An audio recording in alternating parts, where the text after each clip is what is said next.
our nervous systems limit ourselves all the time. Like the amount of motor units that actually recruit to engage our muscles is a very small percentage of what actually could be recruited because we don't want to hurt ourselves. So it's kind of an interesting metaphor for some of the stuff that I think that like you're talking about, where it's like we limit ourselves based off of the barriers Conservation. based off of the barriers that we create to conserve ourselves because we're afraid of where I am now at this level of wealth, at this level of health, at this level of relationship, at this level of home and all of my environmental situations. I'm not dead. Right? I know that this hasn't killed me. Like this is safe. To push outside of that into another realm of what if I got a nicer house? What if I got a nicer car? What if I was in a relationship that, wasn't a dumpster fire? Like, do I deserve that? Yes, like this you dumpster do. fire relationship hasn't Feels familiar. And familiar feels safe. Right. So this feels like my mom. This feels like my dad. This feels, like what I know will not kill me because I've survived it for the last 30 years. Yeah.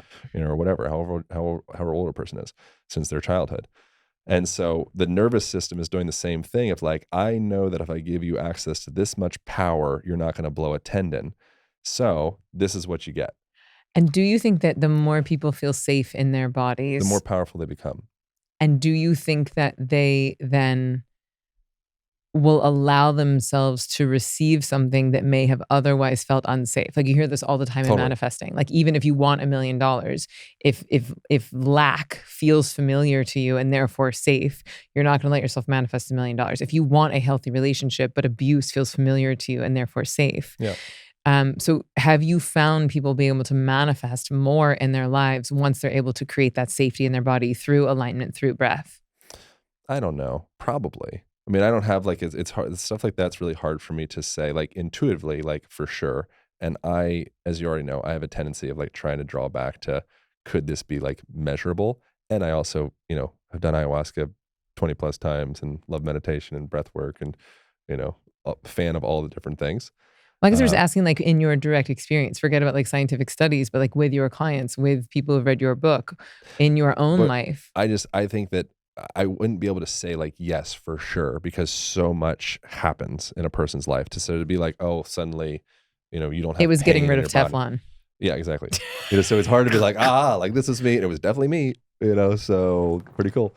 But I think like, very clearly, if a person is experiencing tension and dis-ease in their body with regularity and inflammation, and like there's a guy, Moshe Feldenkrais, the Feldenkrais. Oh, I used to method. study that in college. Yeah, really, really cool. So good. He's like all of his books I'm a big fan of. He has a term that I like called parasitic tension.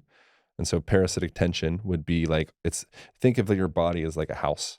And you have all of these lights, all of these circuits on throughout the house, bunch of light bulbs on. If a person's if they're stressed, or they're commiserating about the past, or they're projecting themselves into the future, or they're like not just like, like at ease with like, whatever, like this is good. I don't need anything else. I'm not tripping about yesterday. Tomorrow will come if it comes. Like, this is perfect. That like, boop, it like turns the lights off. Chew.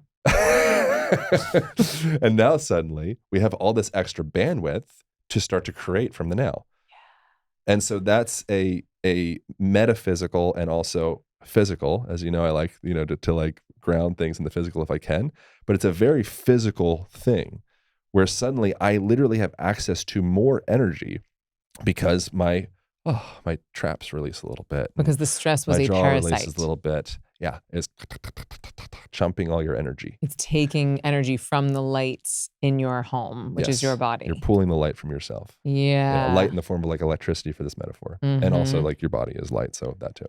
Yeah, it's so interesting. Just yesterday I did a podcast where we were talking about how like fear is the first suck. And if you can calm down the fear, everything goes, then you can put that energy into the food and you can digest your food. And then if you can handle your digestion, then that energy goes into fucking or like the creation, the procreation energy, that sexual energy, that life force. Yeah. And you have then to be open to fuck well.